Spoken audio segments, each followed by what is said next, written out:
Hello दोस्तों, कैसे हैं आप लोग। उम्मीद है कि अच्छे होंगे। आज हम लोग क्लास 10th के एक महत्वपूर्ण प्रश्न को देखने वाले हैं।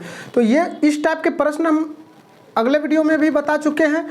और आज का जो प्रश्न है वो है कि दर्शाइए कि 6 + √2 एक अपरमेय संख्या। इसको प्रूफ करना है कि ये जो टर्म है 6 + √2 अपरमेय संख्या है। अब चलिए हम इसको हल करते हैं। किस तरह से करते हैं सो देखिएगा।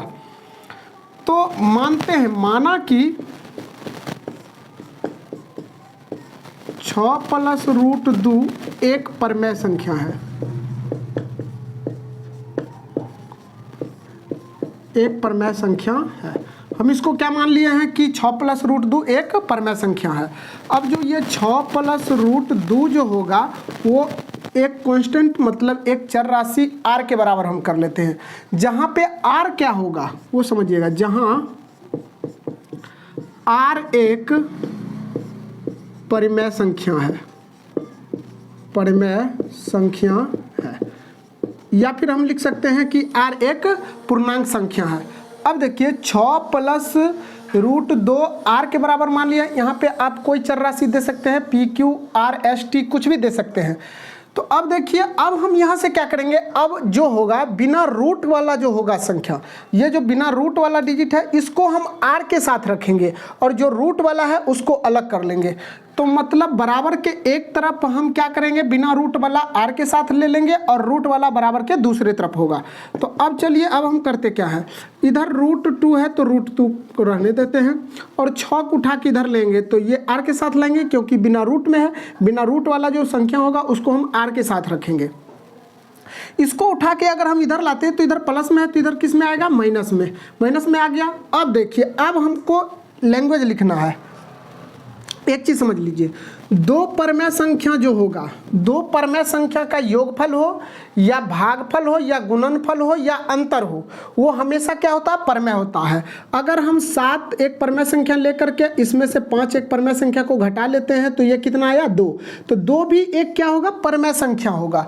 तो अंतर भी हो या योगफल हो या गुणनफल हो या भागफल हो, तो 2 या 2 से अधिक संख्या का, तो वो हमेशा क्या होता है, परमेय संख्या होता है। अब यहाँ पे देखिए, r एक परमेय संख्या है और 6 भी क्या है, एक परमेय संख्या है। और इस दोनों का जब अंतर करेंगे तो हमें आना चाहिए परमेय संख्या, लेकिन यहाँ पे क्या आया है, अपरमेय संख्या, जो कि असंभव है, जो असंभव है। अतः हम जो माने हैं 6 + √2 बराबर r, जहाँ r एक परमेय संख्या है, तो वो गलत माने हैं, मतलब विरोधाभास है। इसलिए ये पूरा टर्म जो होगा वो क्या होगा, अपरमेय संख्या। इसी को हमको लिखना है। तो लिखेंगे क्या, चूंकि r एवं 6 परमेय संख्या है,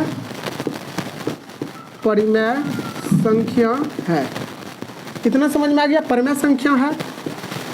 अब देखिए, r एवं 6 परमेय संख्या है तो परमेय संख्या का अंतर, परमेय संख्या का अंतर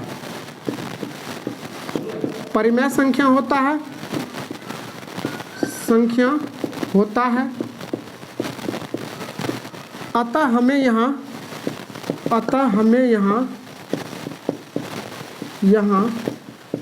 अपरिमेय संख्या प्राप्त हुआ है, संख्या प्राप्त हुआ है। अतः हमारी मान्यता क्या है, अतः हमारी मान्यता गलत है या विरोधाभास है, गलत है। इसलिए 6 + √2 एक अपरिमेय संख्या होगा, अपरिमेय संख्या है। इस तरह से आप इसको सॉल्व कर सकते हैं। और एक चीज़ याद रखिएगा, पर एक परमेय संख्या रहे और एक अपरमेय संख्या रहे, या फिर वो दोनों जोड़ के रूप में रहे या अंतर के रूप में रहे या गुणनफल के रूप में या भागफल के, वो पूरा टर्म क्या होता है, अपरमेय होता है।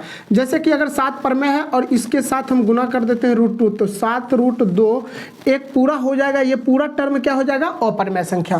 गुणनफल के रूप में रहे या फिर योगफल के रूप में रहे या फिर अंतर के रूप में रहे, किसी भी रूप में रहे, तो एक परमेय और एक अपरमेय रहेगा तो वो पूरा टर्म क्या हो जाएगा, अपरमेय संख्या। इस तरह से इसको प्रूव कर सकते हैं। अगर आपको वीडियो अच्छा लगे तो लाइक शेयर और कमेंट जरूर कीजिएगा और अपने दोस्तों में भी शेयर जरूर कीजिएगा। अगर आप मेरे चैनल पर नए हैं तो मेरे चैनल को सब्सक्राइब जरूर कर लीजिएगा। Thank you.